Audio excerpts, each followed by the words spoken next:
Hariom ALP classes में आपका हार्दिक स्वागत एवं अभिनंदन है। देखिए, कल जो अपन टॉपिक की बात कर रहे थे उस समय अपन ने बात की थी ई कॉमर्स के अनुप्रयोग के अंतर्गत, और आज अपन बातचीत करेंगे ई कॉमर्स की बाधाएं। देखिए, जब व्यक्ति कोई भी कार्य करता है तो उसके अंतर्गत कुछ पक्ष उसके पॉजिटिव विचार रखने वाले होते हैं और कुछ पक्ष उसके जो होते हैं वह नेगेटिव विचार रखते हैं। तो व्यक्ति हमेशा ऐसे बातों के अंदर उलझ जाता है जो नेगेटिव तर्क अपना रखते हैं, और उससे व्यक्ति क्या होता है, वही का वही दब करके रह जाता है। तो मेरी ये सलाह रहेगी आप सभी को कि आप पॉजिटिव विचारें, अच्छा विचारें और अच्छे प्रकार से कार्य हमेशा करते रहे। देखिए, ई कॉमर्स की जो बाधाएं हैं उसके अंतर्गत अपन बातचीत करेंगे। सबसे इम्पोर्टेंट बात कि ई कॉमर्स की बाधाएं क्या क्या है और क्या क्या नहीं है। देखिए, सबसे पहले अगर मैं बातचीत करना चाहूँ तो इसके अंतर्गत इम्पोर्टेंट जो थिक अपना रहेगा उसमें ये रहेगा कि देखिए, व्यक्ति क्या करता है, कोई भी कार्य करता है तो उसमें हमेशा कोई न कोई चीज का हमेशा जो अपूर्ति रहती है, क्षति रहती है तो उसको निर्धारित समय पर पूर्ण करने के लिए उसमें क्या करना होगा कि देखिए, वेब पोर्टल या वेबसाइट बना लेना ही कोई इम्पोर्टेंट बात नहीं है कि वेबसाइट मैंने निर्माण कर दिया या वेब पोर्टल बढ़ा दिया, अब मैं वहां पर व्यापार कर रहा हूं, तो ये अपना जो है सक्सेसफुली नहीं हो सकता है। उसके लिए और से भी उपाय चाहिए जिसके माध्यम से क्या होगा, सबसे इम्पोर्टेंट कि उसका व्यापार चलेगा और उसका एडवर्टाइजमेंट होगा। अब ई कॉमर्स में सफलता के लिए कुछ साधन है, उसके लिए महत्वपूर्ण होते हैं, और कई ऐसी बाधाएं होती है जो ई कॉमर्स में सफलता के लिए रुकावट आती है। तो अपन कुछ जो बाधाएं हैं, मेन बाधाएं हैं, उसके बारे में बातचीत करते हैं। सबसे पहली जो बाधाएं आती है अपने, उसके अंदर आता है आपके खराब दूरसंचार सुविधाएं। देखिए, खराब दूरसंचार सुविधाएं, इसके अंतर्गत क्या होता है कि जो अच्छी दूरसंचार सुविधा होती है उसको होना ई कॉमर्स में बहुत ही आवश्यक है। क्योंकि अगर व्यक्ति होता है, अगर व्यक्ति की बातचीत की जाए तो उस व्यक्ति के अंतर्गत सबसे इम्पोर्टेंट पॉइंट होता है कि अगर वह व्यक्ति अगर उस खान पान सही नहीं है तो उसका शरीर भी क्या होगा, सही नहीं होगा, और अगर सही नहीं होगा शरीर तो उसकी जो रीढ़ की हड्डी है उसके अंतर्गत क्या होगी, ऑक्सीजन की जो है पूर्ति नहीं होगी, और ऑक्सीजन की अगर पूर्ति नहीं होगी तो क्या होगा, वो व्यक्ति खुद ढीला ढाला बैठा रहेगा, कुछ कार्य नहीं करेगा, उसका मन नहीं लगेगा। तो ठीक उसी प्रकार से इसमें भी यही होता है, क्या होता है कि दक्ष दूरसंचार सुविधाएं होना ई कॉमर्स में बहुत ही आवश्यक है। अगर ये नहीं होगा तो ये एक प्रकार से रीढ़ की हड्डी के ऊपर जो है वार करने जैसा होता है, और इसमें मुख्य रूप से सुविधाएं अगर अच्छी नहीं होती है तो सफलता में बहुत ही जो है बाधा आती है, और तत्काल इसकी जो है नहीं करने पर ग्राहक भी निराश होते हैं और वेबसाइट को बंद कर देते हैं।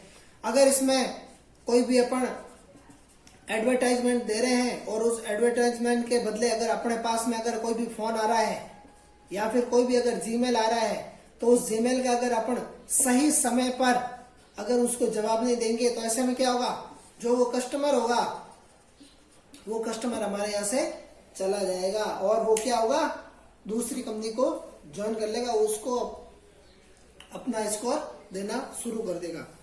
दूसरा और सबसे इम्पोर्टेंट है कि जो कॉस्टली है, जिसको कहते हैं अपन महंगा हार्डवेयर और सॉफ्टवेयर। देखिए, मैंने आपको पहले से ही बताया था, जिस चीज की अगर आप प्रोडक्ट की अगर जिसे कहा जाए अगर कॉस्टली महंगा रखेंगे तो क्या होगा, जो खरीदने वाला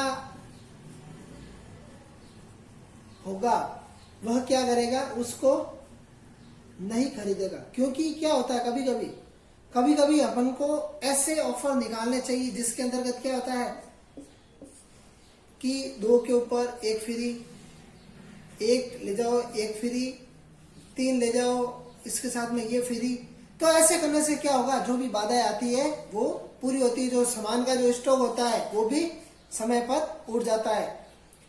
या फिर कभी कभी आपने देखा होगा 100 रुपए का आइटम है, उसके ऊपर अगर 10 रुपए की अगर आप चीज अगर आप फ्री देते हैं और अगर आपके उसके अंतर्गत 25% कमीशन है, तो नॉर्मली बात है आप आराम से 15 रुपए, 20 रुपए, 25 रुपए अलग अलग रूपों से आप कमा सकते हैं।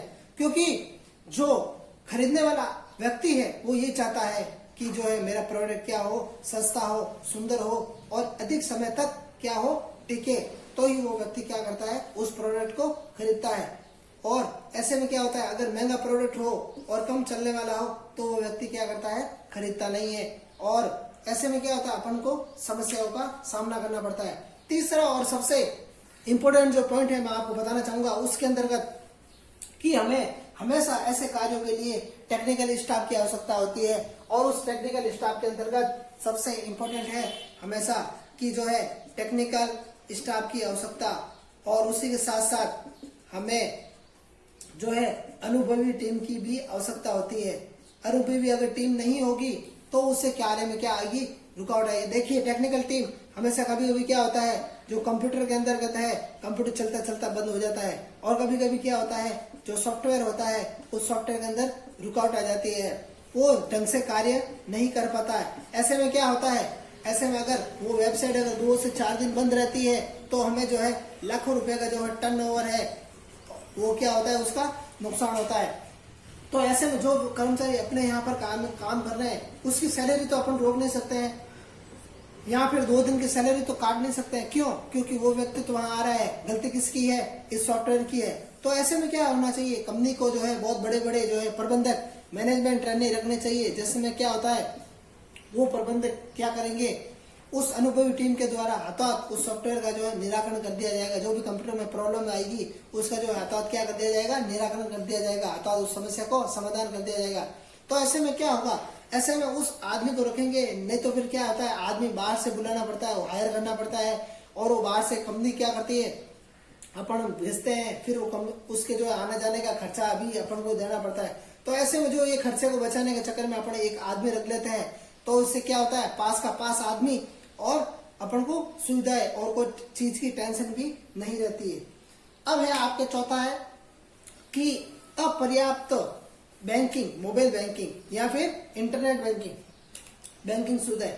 देखिए अपर्याप्त बैंकिंग सुविधाएं, ऐसा में क्या होता है, अगर जो व्यक्ति ऑनलाइन ट्रांजैक्शन कर रहा है और अपना जो है बैंक अकाउंट अगर उससे लिंक नहीं हुआ है तो क्या करेंगे, अपन को समस्या आती है। और ऐसे समस्या से बचने के लिए हमें हमेशा क्या करना चाहिए, हमें हमेशा ऐसा कार्य करना चाहिए जिसके माध्यम से ये समस्या नहीं आए। तो ऐसे में क्या करेंगे, अपन बिक्री और भुगतान का संबंध अटूट होता है। ऐसे में यदि व्यापारी किसी प्रकार का माल बेच लेता है और समय पर उसे भुगतान प्राप्त नहीं होता है तो उसके लिए व्यापार करना असंभव हो जाता है। क्योंकि जो माल बेच रहा है, माल देते रहो आप, कोई भी सामान देते रहो, लेकिन आपके पास पैसा नहीं आएगा तो क्या करेगा आप, जो सामान अगर आपको और खरीदना है तो क्या आप खरीद पाएंगे, नहीं खरीद पाएंगे।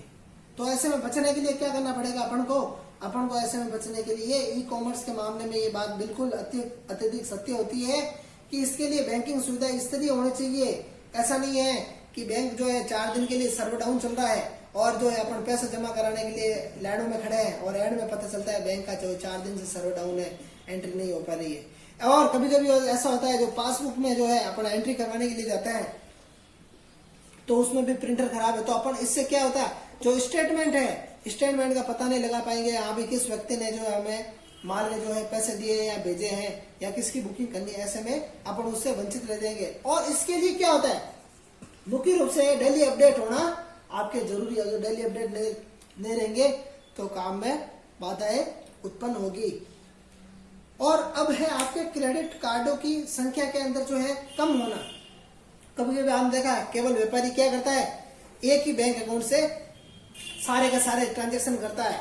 तो ऐसे में क्या होता है, उसके जो है क्रेडिट कार्डों की संख्या कम होना।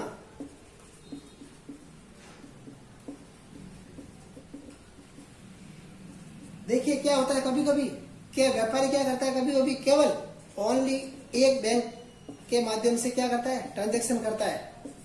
तो ऐसे में क्या होता है, उनको विभिन्न प्रकार की समस्याओं का सामना करना पड़ता है। और ऐसे में क्या होता है, ऐसे में ये होता है कि कभी कभी नेट पर जो है, जैसे कि आपने देखा होगा दीपावली के या फिर होली के सीजन पर जो है सारा का सारा क्या होता है, उसमें वेबसाइट बिजी रहती है। और उस वेबसाइट बिजी रहने के कारण क्या होता है, वो ट्रांजैक्शन भी नहीं कर पाता है और व्यापारी को माल भी नहीं मिल पाता है। तो हमें ऐसा नहीं करना चाहिए।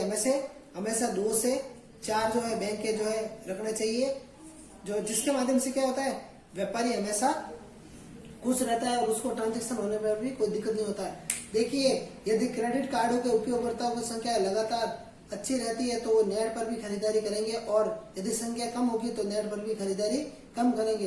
तो देखिए, पूर्ण रूप से आप सभी ने पढ़ा ये कि ये सभी ई कॉमर्स के लिए बहुत ही महत्वपूर्ण है, और अगर ये नहीं होंगे तो ई कॉमर्स पर प्रभाव पड़ेगा और ई कॉमर्स की सारी जो है बाधा है और बढ़ेगी, कम नहीं होगी। और बाधाएं क्या होगी, बाधाएं बढ़ेगी।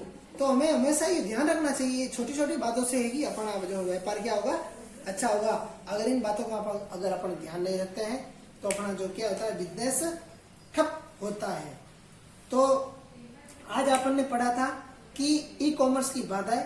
जो नेक्स्ट टॉपिक होगा, अगर कोई भी दिक्कत आए तो आप इस टॉपिक से संबंधित बात जो है आप कमेंट बॉक्स के अंदर कर सकते हैं। धन्यवाद।